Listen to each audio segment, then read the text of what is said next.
All right, we're being joined by Mr. Soji Apampa, the CEO of a Convention on Business Integrity. Thank you very much for joining us, Mr. Apampa. You're welcome. Thank you. So you are in the business of ensuring ethics and integrity, corporate governance in doing business, both in the public and private sectors. What is your take on this latest report by Transparency International? Does it worry you? I think the report should worry anyone, actually, because I think that whatever the perception is, a worsening perception is not a good indicator.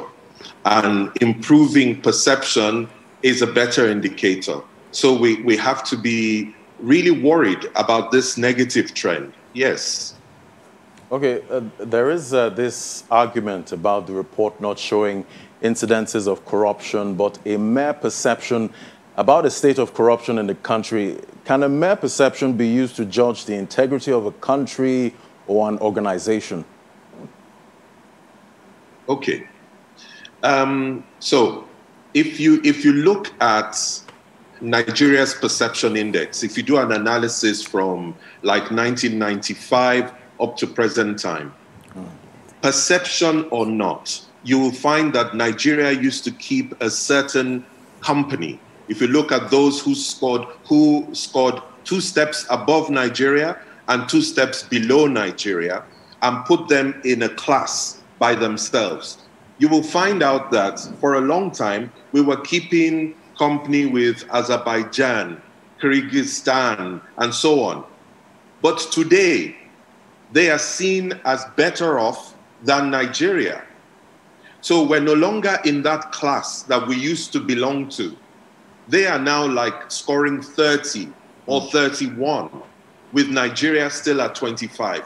So long as TI has not changed its methodology of calculating the index, so whatever biases that were in that methodology, so long as it has been consistently applied, when others in our class start to perform much better than us, we should be concerned. We should be concerned. That's the first thing about perception.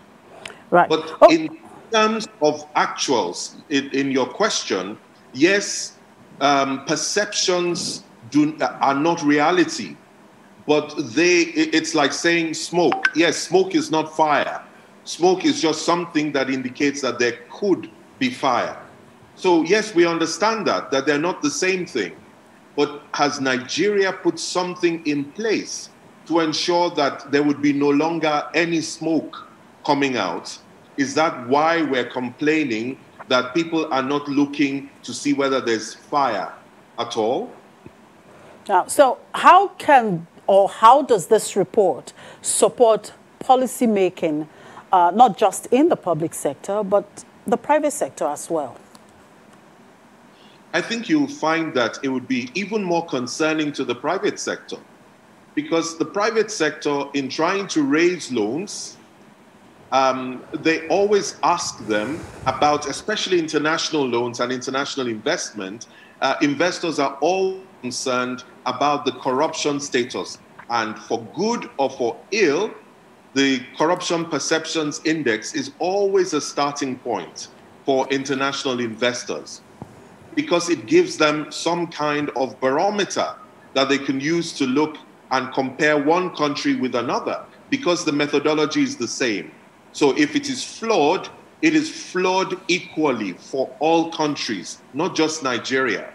So if relative to that approach, we keep coming up short, then there's something we are doing that other countries are not doing, or there's something we're not doing that other countries are doing. There is a difference, and I think we should pay attention. So it doesn't give us absolute numbers, but it's an indicator that all may not be well. Let's look at the weaknesses pointed out by the report. Talked about absence of transparency in the COVID-19 pandemic response, nepotism in the public service appointment, and lack of adequate anti-corruption legal frameworks. How detrimental is this to our economy right now? Okay, this is very detrimental, because we're in a second wave of COVID-19, and we saw what happened after the EndSARS protests. We saw the level of hunger that drove ordinary Nigerians to loot warehouses, to try to take things to fend for themselves and their families. And yet, we all heard the announcements of various sums of money at the start of COVID-19, at least at the start of the lockdown, end of March, throughout April. We were hearing all sorts of trillions and billions being announced. And people wonder, what was that money used for? So I don't think that the Transparency International report is raising anything that Nigerians have not already raised, or things that have not already been debated in the media in Nigeria. So the utilization of funds on COVID-19 has been one of those.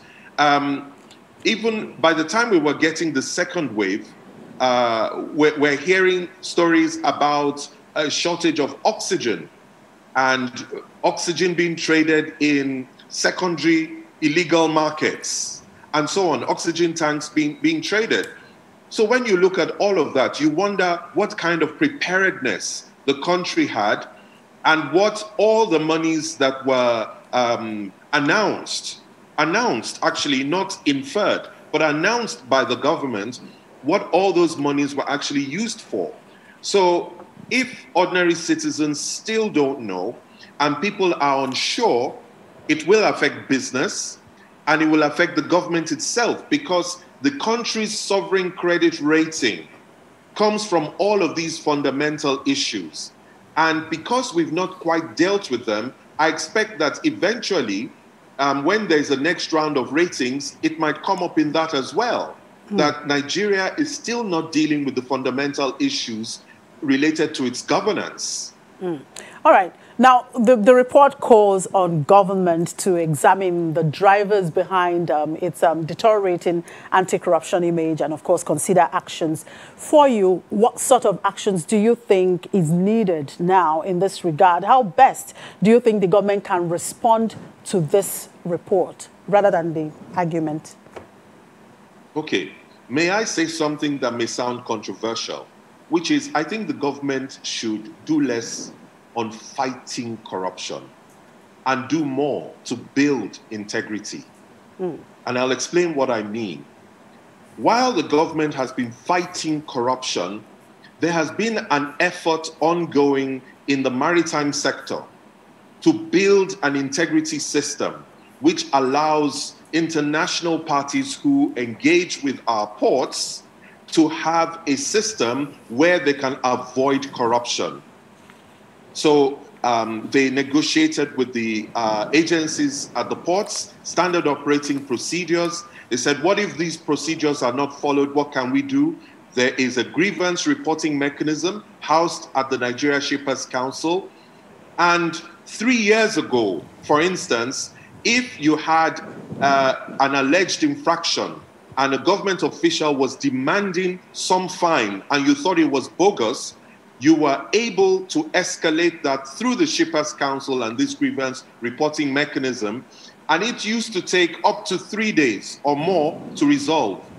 But today, I tell you that it takes only between 1 hour and 4 hours to resolve, and that more in the maritime sector now have confidence engaging with the ports, even though corruption has not reduced in the ports.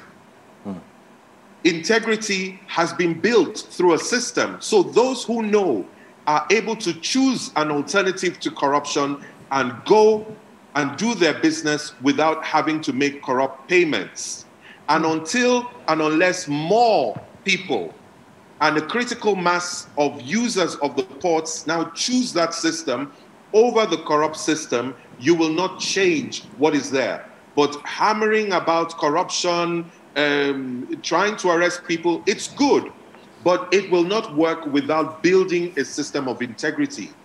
ICPC, Shippers Council, they've been carrying out sting operations in the ports. And with those sting operations, I know that recently, towards the end of last year, 4 immigration officers were arrested for trying to take corrupt payments from a vessel. And they were caught with cartons of frozen fish, which they had taken off a trawler. So we know what to do. We just have left it in a small enclave, and we have not scaled it up completely across government. If we did that, and people had confidence that they could interact with a government agency in Nigeria without having to make corrupt payments, the sentiment will change. Okay. And you will find Nigeria doing better.